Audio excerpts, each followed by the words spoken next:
One of the things that I often think about is the story that we tell ourselves about how we're supposed to behave in certain situations is a story that somebody else, once again, like the roommate, put into our head.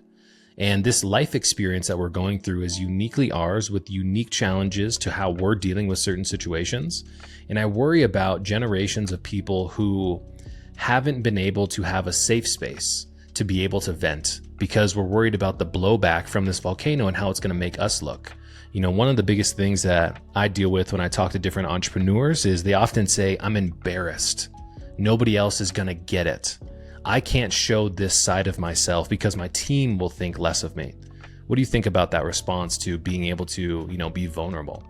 Yeah. And on some level, I agree that it's not appropriate to be showing your emotions to some people, right? Which is why you do need to seek out those safe spaces to do that, whether it's with your partner, with a friend, with a colleague, with a therapist, with a coach.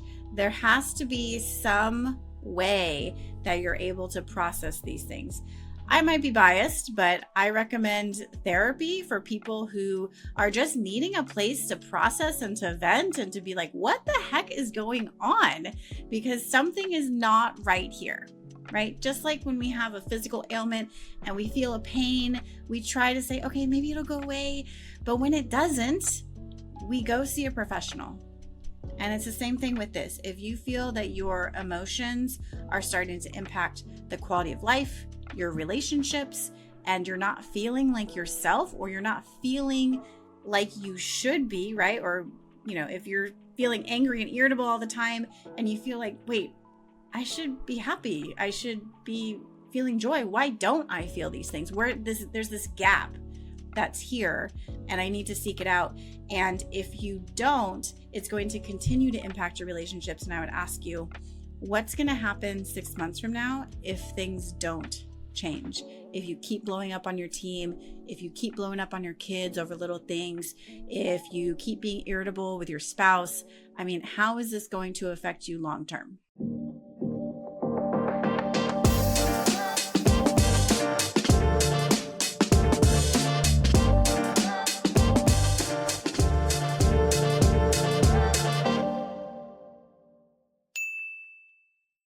All right, guys, welcome back to a brand new episode of the Hart Hustle podcast. Now, today is going to be an amazing conversation because I am sitting across from a mental health expert and speaker, a fellow podcaster, a social worker, and the founder and CEO of Rise Directory. So, Catherine, welcome to the show. Incredibly excited for you to be here.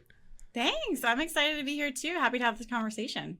The thing that I'm really looking forward to in today's conversation is your perspective as a mental health expert, getting us to truly understand what is happening across the landscape of mental health right now, the conversations that we're having, the people that we're seeing having conversations about mental health, and how we can help more people understand why you're so passionate about this work. And so as we kind of get into today's episode, let's start off with a little bit of an introduction. How did you become the amazing podcaster CEO of Rise Directory across from me? Where did all this kind of origin come from? Oh my gosh. Well, surprisingly, or I don't know if it's surprising, but it all sort of originated from a place of burnout because, as you mentioned, I am a social worker and I've been working in the mental health industry for quite a few years. Love the work. I loved helping people. It just got to the point that I was giving so much of myself, and the organizations just, they take and take and take. Their businesses, right? And so I was about to quit my industry thinking this is just not it for me. I don't want to feel this miserable anymore. What else can I possibly do? And it turned out that there really wasn't anything because I just love social work. I love the industry that we do. And as I was talking to my fellow colleagues, I realized most people in our industry have felt this way. Most people in the helping profession experience this same type of struggle. So I decided to talk about it. And this was I decided in 2019 to start talking about it, get people's voices out there, to create a platform to share stories and share experiences to uplift everybody.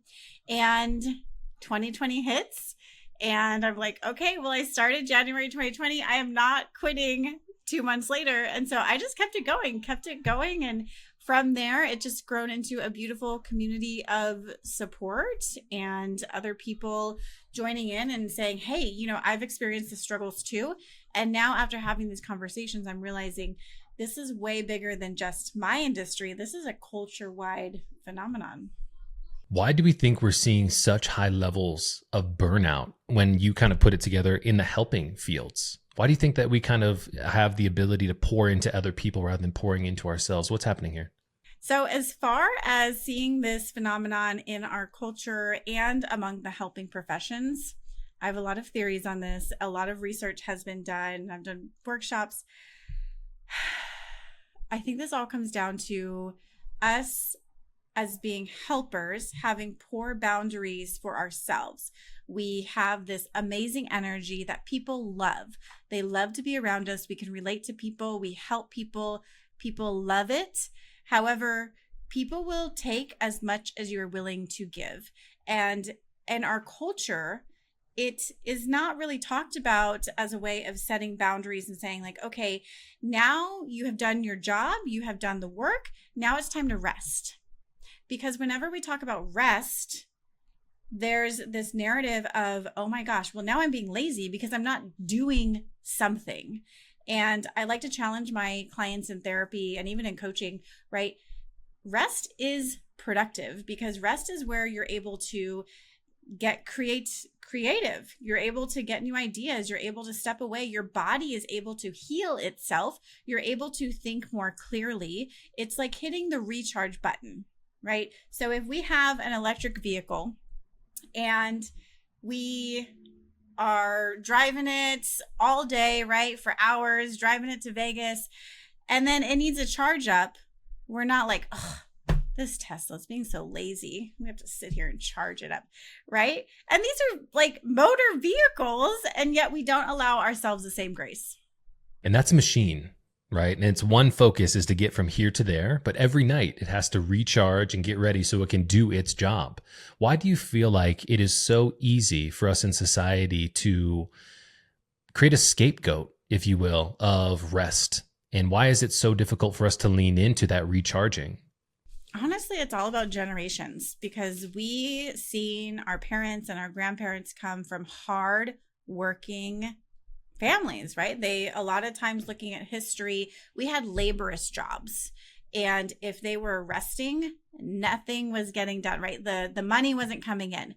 And so I wonder if part of it is just this generational narrative that we've been taught that in order to be productive, in order to feel like we are enough, in order to even feel like we're worthy of being loved sometimes, we have to produce. And this is being reiterated.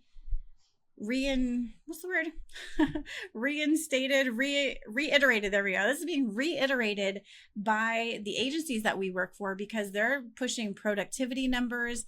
How many people can we possibly cram in? For example, I worked at a position that wanted me to do therapy for 8 hours. And this is just not possible, right? The time is there, but the energy that I'm putting out, it's just not possible to have that sustained level of energy for 8 hours a day without completely burning out and without completely losing myself in the process as well. In our previous conversation, I talked a little bit about the idea or the framework that I've been messing around with, the energy adders and the energy takers, right? Energy adders are things in your life that give you recharging, spending time with your family, reading a good book, taking a break during the daytime. But often we forget that the energy takers, spending time with other people, listening to the trials and tribulations that they're going through, doing the work every single day is not a way to recharge our soul. Why do you feel like so many people feel guilty, like we talked about a little bit deeper, in leaning into the things that make them recharge, those energy adders, if you will? Yeah, I've talked to a lot of people that feel that this is selfish.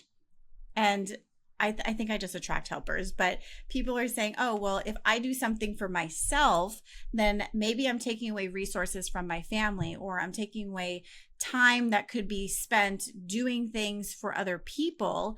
And when that narrative comes up, I really challenge them to think, where does this come from? Where does this thought of, if you do this, you are lazy, or if you do this, you are selfish, where is this coming from? Because a lot of times it is a voice that has been ingrained in us since we were kids.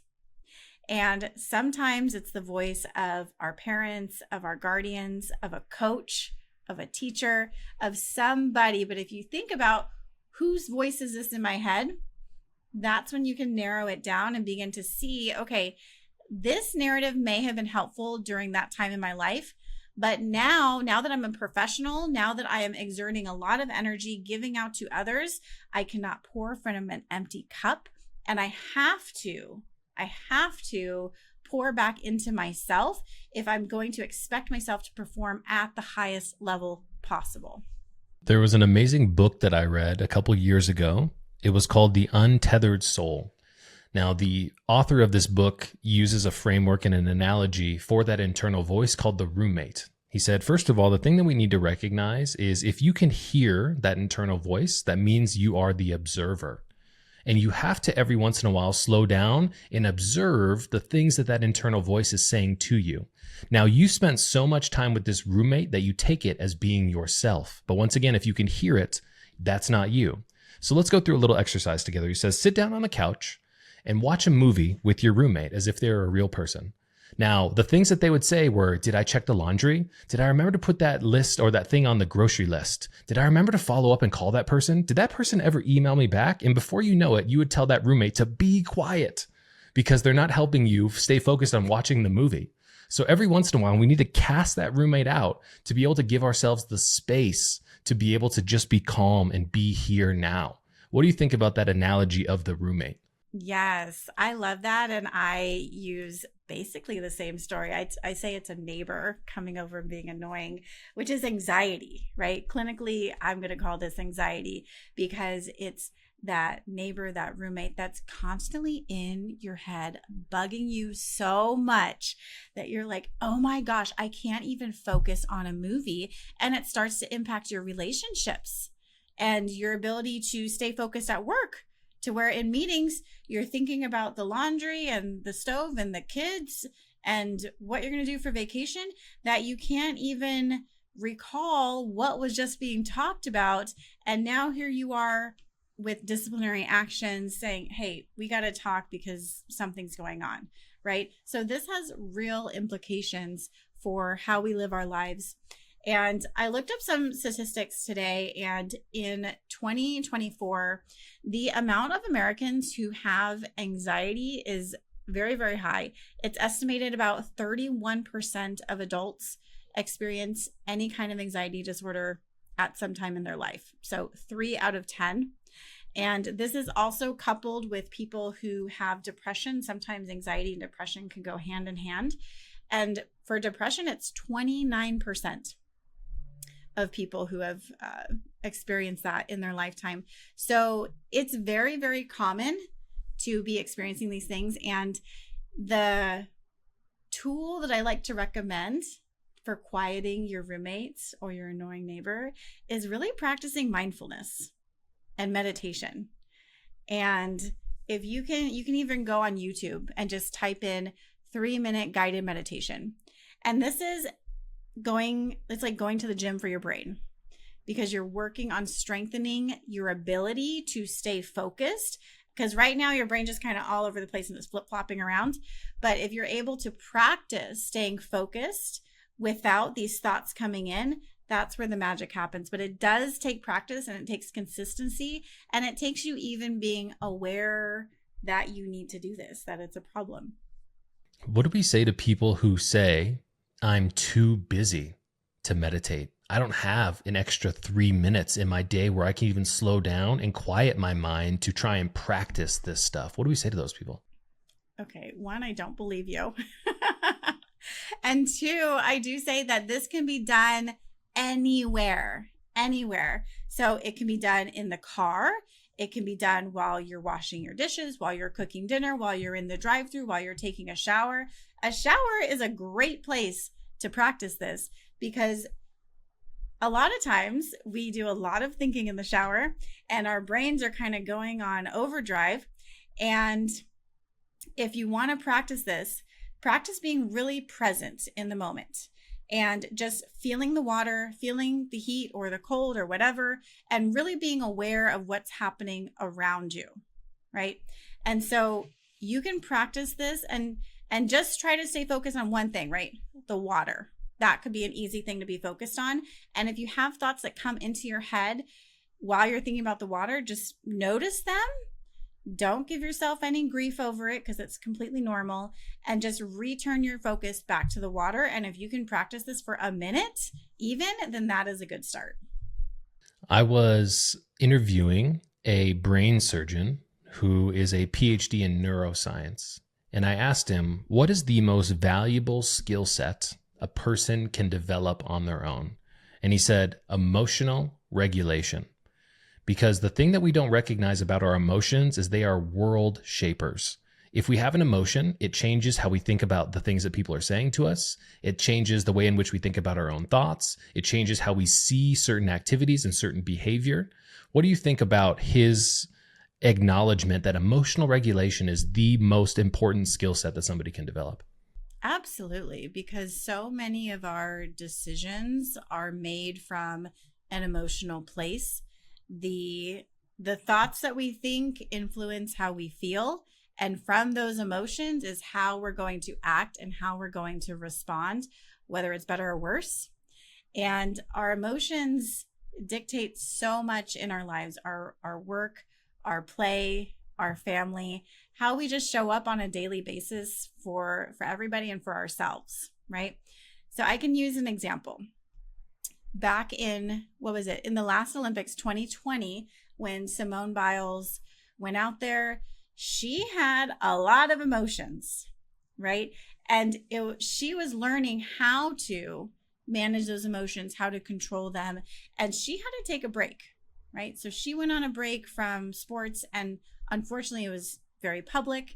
At first, people were very supportive, but then later they're calling her lazy, saying that she doesn't have any work ethic. And it speaks to the fact of our society is not understanding of what it means to actually heal yourself and to really practice getting a handle on your emotions and dealing with it. Because when we have these, I use the analogy of a volcano, right? When there's things bubbling up and there's steam and lava trying to get out, what we try to do as a society and a culture is just plug it up, put the rocks in, plug it up, but it's all still there and it's going to come out eventually. But if we can begin to take those rocks off and let some steam out, vent a little bit, then that's where we're really going to be able to find that emotional stability. But we have to be able to first recognize that this is a need that we have and have that self-awareness. I mean, but it's so easy for us to just throw rocks into the gigantic hole and hoping that these emotions kind of go away. You know, one of the things that I often think about is the story that we tell ourselves about how we're supposed to behave in certain situations is a story that somebody else, once again, like the roommate, put into our head. And this life experience that we're going through is uniquely ours with unique challenges to how we're dealing with certain situations. And I worry about generations of people who haven't been able to have a safe space to be able to vent because we're worried about the blowback from this volcano and how it's going to make us look. You know, one of the biggest things that I deal with when I talk to different entrepreneurs is they often say, I'm embarrassed. Nobody else is going to get it. I can't show this side of myself because my team will think less of me. What do you think about that response to being able to, you know, be vulnerable? Yeah. And on some level, I agree that it's not appropriate to be showing your emotions to some people, right? Which is why you do need to seek out those safe spaces to do that, whether it's with your partner, with a friend, with a colleague, with a therapist, with a coach. There has to be some way that you're able to process these things. I might be biased, but I recommend therapy for people who are just needing a place to process and to vent and to be like, what the heck is going on? Because something is not right here, right? Just like when we have a physical ailment and we feel a pain, we try to say, okay, maybe it'll go away. But when it doesn't, we go see a professional. And it's the same thing with this. If you feel that your emotions are starting to impact the quality of life, your relationships, and you're not feeling like yourself, or you're not feeling like you should be, right? Or, if you're feeling angry and irritable all the time and you feel like, wait, I should be happy, I should be feeling joy. Why don't I feel these things? There's this gap that's here, and I need to seek it out. And if you don't, it's going to continue to impact your relationships. And I would ask you, what's going to happen 6 months from now if things don't change? If you keep blowing up on your team, if you keep blowing up on your kids over little things, if you keep being irritable with your spouse, I mean, how is this going to affect you long term?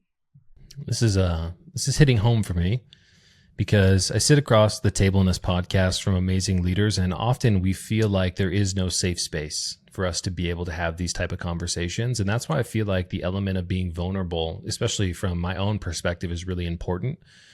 Back in 2017, I was in a really dark place. I was in a place where my business wasn't working. It seemed like everything was outside of my control. So the one thing that I recognized that I could control was the inputs that I put into my mind, my thoughts, right? I could only control my mindset.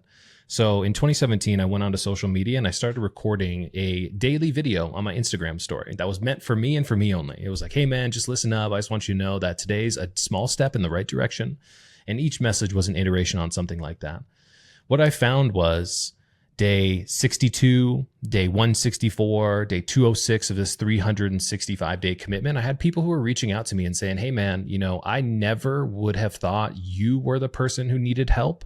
But because you've been vulnerable, I've found that I've started doing some of these things for myself, and it's made a gigantic difference. And my message behind that story is, when we are vulnerable and we are humans, in the fact that we're all dealing with stress, we're all dealing with anxieties, feelings of insecurity or inferiority, it's really interesting to see what happens when we share our story, because other people can find themselves within it. But I really worry about the people who feel like they can't show up as their authentic self, because what is the benefit of that long term? It sounds like an unsustainable practice. Right, definitely. And those are the people that find themselves in a lot of trouble, a lot of grief, a lot of broken relationships. And it's hard because our society praises strength and praises, you got to pull yourself up by your bootstraps. And it's, don't be crying about it, because that's not going to change anything, right? But if we don't have the space to be able to step back and say, what the heck is going on here? Have other people experienced this? And it's really brave of you to share your story, because sharing it, especially with peers, can be scary and intimidating, but it has a real difference. And even among celebrities, right? I feel like celebrities, we think of them as untouchable and their lives are just so perfect because we see them for just, 2 hours on stage. But in reality, they're humans too. And they battle with the same struggles that we do, with anxiety, with depression, with grief, with loss, body shaming, miscarriages, addiction, depression, trauma, all of these things. And so it's a human experience to go through these things. And research has shown that when you know somebody who is able to vouch, like, I've been through this, I've struggled with it, and I sought help, and the therapy was helpful, or whatever, right? Talking with a friend, it could be anything that was helpful. It normalizes and validates that this isn't weird. This isn't something to be ashamed of. It's life. Like, this is real life. When it comes to celebrities and other people sharing their story, have you been inspired by seeing someone be vulnerable and authentic enough to say, hey, listen, it's okay for me not to be okay, and this is what I've been dealing with? How do you think about that? Yes, I admire that, because they really are under a microscope. Because you and I, Keenan, we have people who, followers, podcast listeners, but we're not high level celebrities, right? They have so much judgment around them, whether they do or don't, right? Whether they're vulnerable or whether not.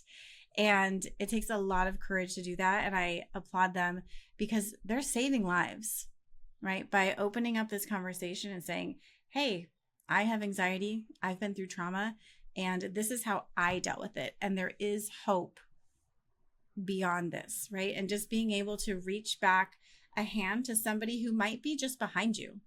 And that's one of the qualities of a really great leader. Like, you don't have to have any credentials or anything, but if you've been through some stuff and you see someone else also on that same path, and you can reach out a hand and say, hey, I've been there too. How can I help? I'm here to support. And that's all it is just reaching out and saying, you're not alone. And that's the most important thing that people need, is to know that they're not alone. In 2022, the Surgeon General came on to a national broadcast and said the biggest threat to our American society today is not another viral pandemic, but an epidemic of isolation and loneliness.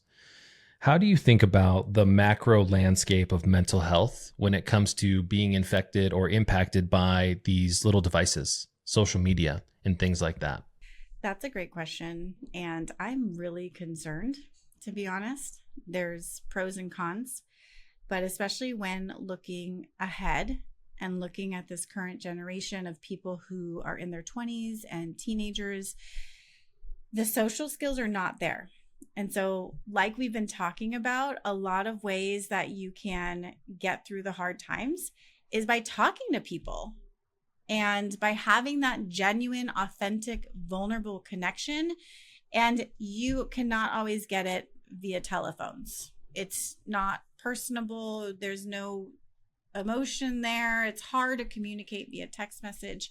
And it's important to know how to be uncomfortable, honestly, how to sit across from somebody who's just ugly, crying, snot running down their nose, and being able to be like, I don't have the answers. This really sucks, but I'm here.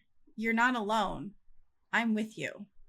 Right. And that just there's no replacement for somebody being there in person, and the phone is never going to be that replacement. There are some really great things about it. And I've even seen where AI is doing therapy and people have found it helpful. So it's really, good and bad, but I worry most about the people who are not socializing, because probably in that same study that they released is that loneliness has the same effect on your health as smoking a pack of cigarettes a day. It's extremely dangerous. It impacts your body on all different systems, your organs, your blood flow, your muscles, everything. And so, it's really important to just get out there, and we need people. We need people. And one last thought about that is, when I hear people saying, I don't need anybody, all I rely on is myself, I immediately think that's some sort of trauma response, because somewhere in your life you have learned that you can't rely on other people. People may have betrayed you. Maybe you have lost somebody. Maybe people have died, and you haven't been able to heal from that trauma enough for you to feel comfortable reaching out to people, trusting people, forming new connections with people. And if that's you, I would definitely recommend, talking to somebody about that, because we can go so much farther when we're with other people who just get it, when we're in community. I want to double click on that a little bit, because that's something I haven't really thought of. When somebody naturally looks inward to say, I don't need anybody else, I'm fine, I don't have to rely on anybody else, that often isn't a sign of strength, but a sign of something that's happened in the past that came out of a negative experience. Can you kind of talk a little bit about that? Because I want to talk about that a little bit more on the podcast. Why do people react in that way? Yeah, it's a protective factor. So they've been hurt. They've experienced some sort of grief, loss, trauma, harm against themselves. And they're putting up this wall, this barrier, so that nobody can come in, nobody can hurt them again.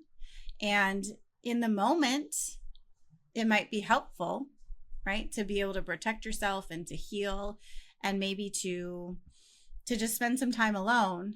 But we can't live life like that alone, because loneliness is really bad for our health, and it doesn't actually facilitate long-term healing, because healing is done in community. A lot of times we can't heal alone, but we do need other people there, and not even a therapist, but anybody, family, friends, support groups. This is why AA, Alcoholics Anonymous, has such a huge following, because when you're going through something that's really serious, that's really struggling, you're trying to change your life for the better. It is wildly impactful to have other people who are there on the same journey to support you and to encourage you and to lift you up. And same thing for you, right? If you're on this journey and you see somebody who's struggling, it's empowering for you to be able to be like, wow, I was there and now I'm not. Now I've made it through that darkness and I'm on the other side and I see this person, and to be able to reach out to them, that's what gives us purpose, right? And that's what happens to so many of us who are in isolation, is we lose that purpose in our life, to where, so I talk to so many people where they just go to work and come home and do nothing, and they don't feel like they have a purpose. You can't have a purpose when you're by yourself. It's alarming, because I think I shared the statistic in our last call that the average 18-year-old today is spending about 9 hours per day on their device. And if you extrapolate that 9 hours of screen time per day over the rest of their lifetime, they'll spend on average about 24 hours a day behind their screen. So when you hear statistics like spending 24 years of your life behind your device by yourself in a dark room, literally alone, what kind of red flags go off in your mind? Oh, yeah. So many. So many. For sure, depression and anxiety, a lot of times imposter syndrome, or what's the, like, not the fear of missing out, but feeling inadequate because you're watching everyone else. You know, there's rich people on there. There's people who have bigger houses, better cars. They're prettier, they're skinnier, they're more fit. They're doing all these things. They're traveling, they're living life. And here you are in your room in the dark by yourself. And when you turn off your phone, I wonder, how are you feeling?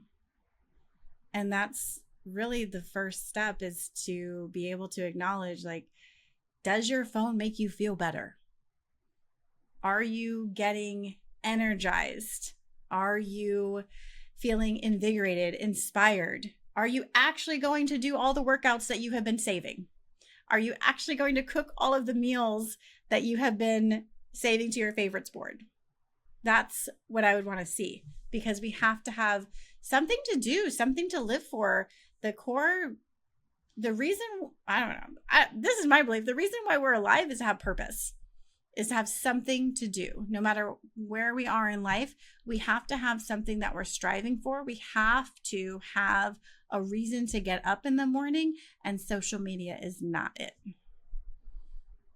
I really worry about that, though, because social media, and this is kind of an opportunity for me to age myself a little bit. I was born in 1990, and I saw the emergence of social media, but I also saw how social media changed from when I first started experiencing it. In 2009, I graduated from high school and went to college. And that was the first time I really came across Facebook. And Facebook was an amazing tool because it was a chronological document of how the entire day went down. From somebody waking up early in the morning in the gyms and then posting on the Facebook feed, like, someone make sure that loud truck is quiet because it's waking me up. I have to go to class in an hour. And you would see the entire chronological day. But somewhere around 2016, 2017, the algorithms changed. And they went from you being on Instagram and going to the very bottom and it saying you're all the way caught up for the day, to being an endless loop of information.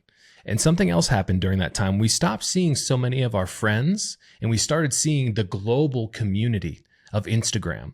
And this is where a lot of those feelings of inadequacy and comparison started popping up in our lives, because we weren't comparing ourselves to people who were at our school or in our state, but we were comparing ourselves to people in California or Las Vegas or Miami or Dubai and London. And this is a unique challenge that I think a lot of people haven't realized, is how quickly and secretively these algorithms changed in our life to show us things that were completely out of our worldview. What do you think about that little change that happened? Yeah, absolutely. I noticed that same thing too. I was born in 87, so around the same time. And social media started as a way to get caught up on people's lives that I actually knew and I had met in person and that I care about. And now we follow influencers, and the algorithm will also give you more of what you have been searching for. So if you're in your feelings and you're feeling down and you're searching cutting or suicide, the algorithm is going to feed that. And I've seen this with teenagers too, where now all they're seeing is depressing stuff. How to cause harm, how to harm yourself.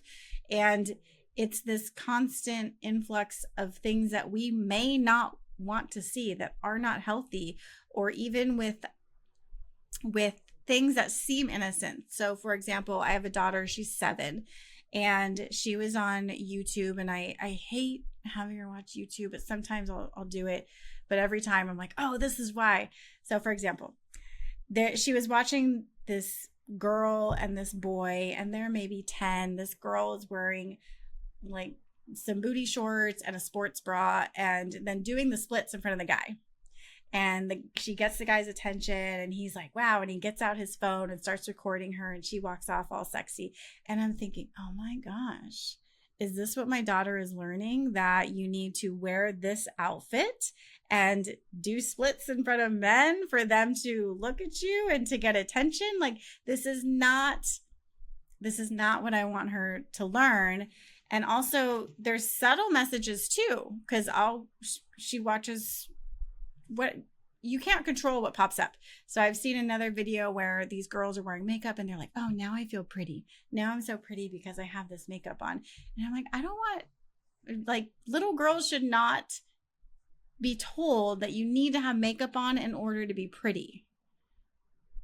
And so there's so many different ways that social media impacts us, mostly for the negative. And another part too is I worry about our ability to be critical thinkers, because kids that I've talked to as well, if they can't find it on YouTube, it's too hard, and they get discouraged, and they don't want to try their homework. They don't want to try to learn something new, and whatever the influencer says, that's what they think too. So they have all of these voices, all of these different messages coming in, to where we don't even have a sense of self at this point. I don't even know what I like, what I want to do. I'm just watching what everybody else is doing. And so that's dangerous too, because if I don't have a sense of self, of who I am and my values and my likes and dislikes, that's when someone else can come in, someone who's toxic or harmful, and cause harm another way, that way too. So it's a lot. I mean, we're kind of at the point in time where authority is being confused with popularity. Just because something has 1 million likes or 250,000 shares, we look at that as being authoritative just because it is popular. And this is a unique element where I feel like the younger generations are going to have to become very good at being skeptical, asking the question, is this the right information?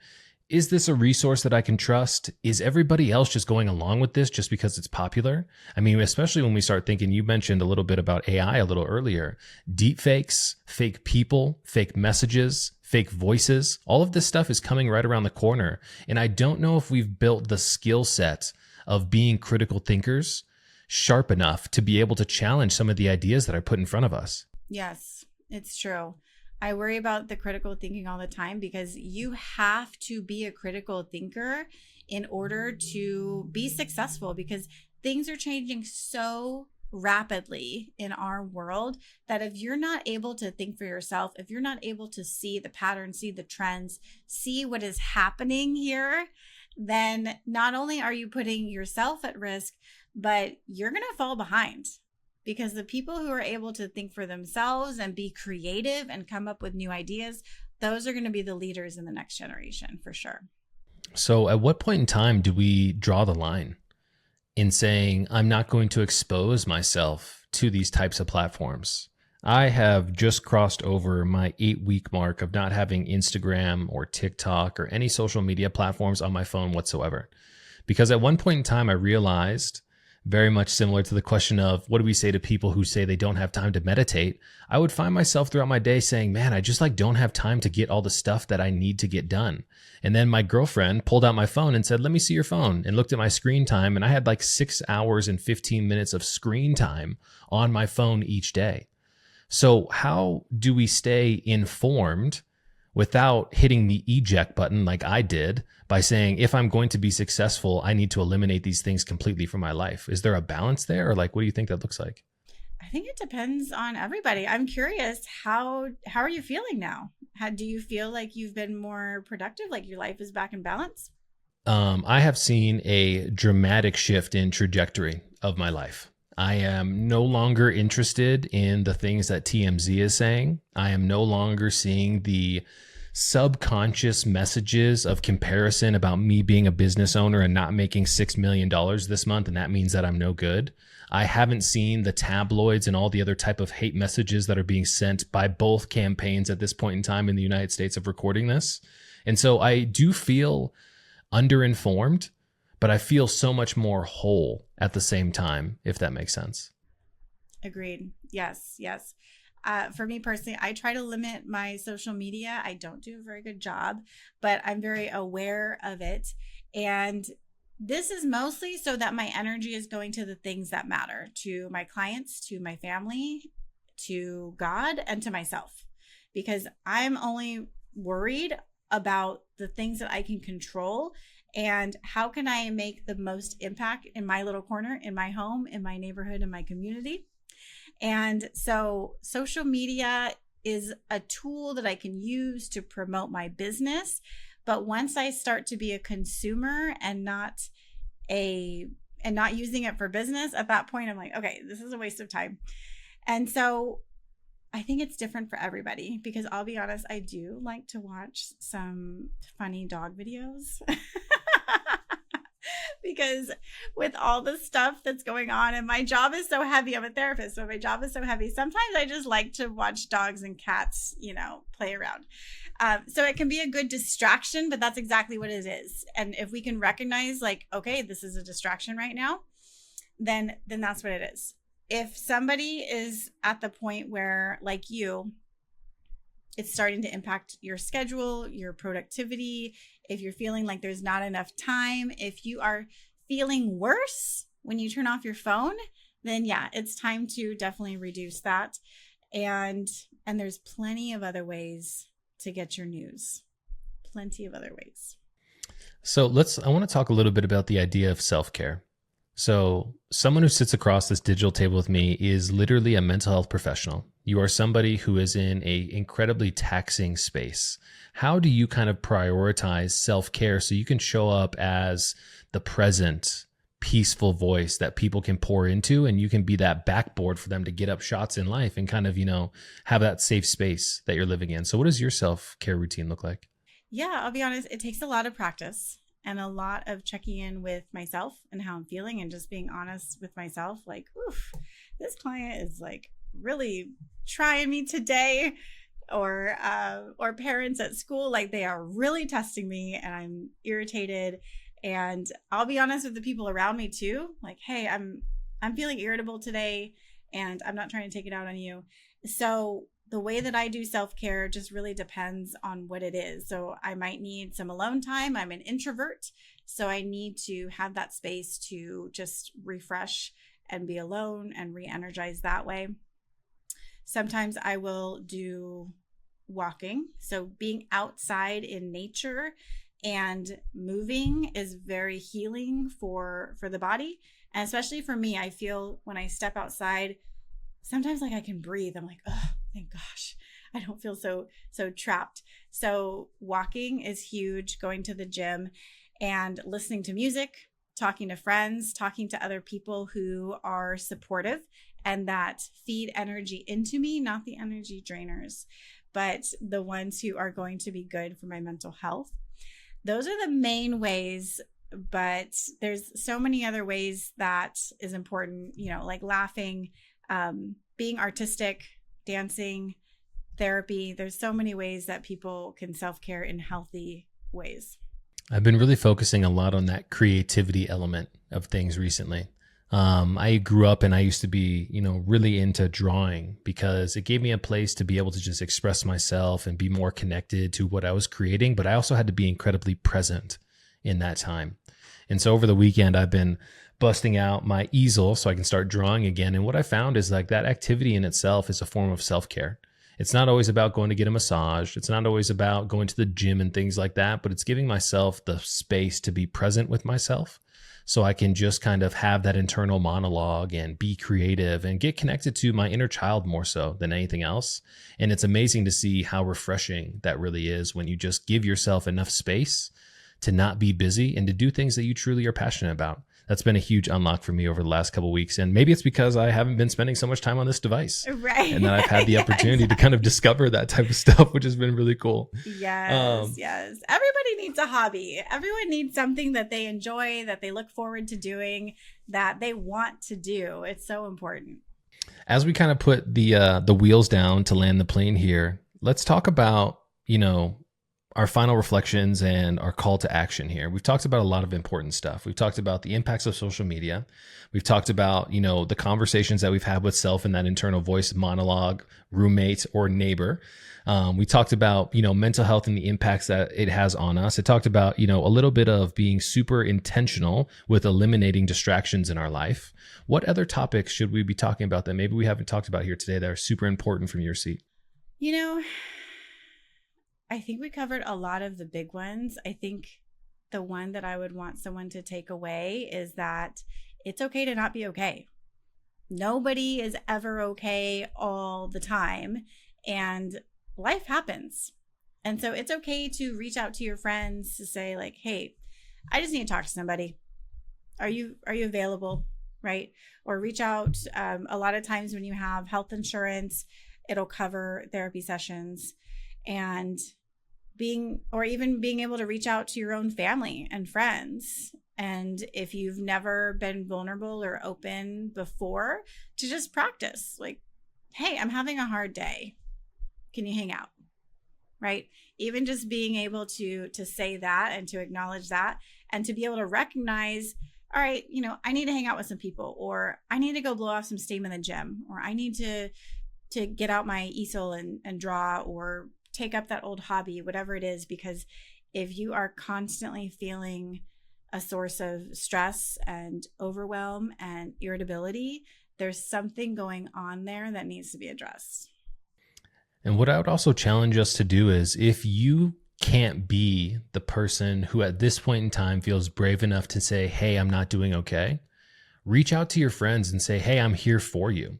Be that friend that other people can lean on, because when you create that safe space for others, you'd be surprised about how many people are willing to create that safe place in reciprocation. And that's one of the things I think we really should be talking about more on podcasts and things like this is go check on 3 people today. Because if you think that you're alone in this process of life and everybody else is too busy and you wish somebody would check on you, why don't you be the person that you wish you saw around you a little bit more often? And I run this exercise every once in a while where I'll reach out to 10 or 15 of my friends and just give them a message of encouragement or acknowledgement and be like, hey man, I know we haven't talked in a long time, but you've been on the front of my mind. Or, hey, we haven't been able to hang out as much as we used to, and I miss the way in which we were able to laugh back in the day and do all this different stuff. You'd be surprised about how many people would come back and say, hey man, this is the message that exactly what I needed to hear today. And so let's just kind of be the people that more people want to see. That would be my piece of advice as we kind of walk away from this episode together. I love that. And I realized I did that too. So I've been going through a hard time this year, and I got to the point where I was tired of complaining about my life to my friends, but I would still want someone to talk to. And so I'd reach out to people and just be like, hey, checking in, like, how are you doing? And just being able to hear their story and what they're going through, it can help to take off some of that load and be able to refocus your energy on giving to someone else, if you have that space to do so. So I like that. And yeah, how many times do people just randomly text and say, hey, I'm thinking about you? It's pretty awesome. It really is. Well, one of the traditions we have here on the podcast is we love to end with a question from our previous guest. Now, our previous guest was the CEO of a large nonprofit, and this question was made for another CEO. often, as a leader, we find ourselves pouring into other people more so than we have time to pour into ourselves. And it feels like nobody truly understands the context of what we're going through. Sounds pretty familiar from today's conversation. So as a CEO and somebody who sits across the table from me, who are the people that support you when you feel like you are run down and you don't have any more to give? Is there anybody that you have in your life who you lean on specifically? Absolutely. Absolutely. I would say the top of my mind is my friends and my sister and other colleagues who are in the industry that I am, because they're able to, my friends and family are able to support me on a personal level, but professionally, if I'm feeling stuck, if I'm feeling like, oh my gosh, I'm out of my wheelhouse here, I don't know what's happening, then definitely the colleagues, and being able to have that support from other people, and not even people that work in your company, but other people in same positions in other companies, are super powerful. Well, I love that. Well, thank you so much, Catherine, for coming on the show. This has been an amazing conversation, and you brought so many unique perspectives to the importance of asking for help, the conversations around mental health, and all the other things that we talked about here today. This has been an absolute blessing. I just want to say thank you so much for coming on the show. And where can people find more information about you? How can they tune into your podcast? Yeah, absolutely. So my podcast is called Social Workers Rise. So if you're interested in social work or human services, then this is your jam. And you can reach me on LinkedIn. I'm at Catherine. It's linkedin.com/Catherine LCSW. And that's probably the best place that you can reach me, is on LinkedIn. Well, there we go, guys. That's been another wrap of the Hart Hustle podcast. Once again, Catherine Moore, thanks for coming on the show. We appreciate it. Thanks, Keenan.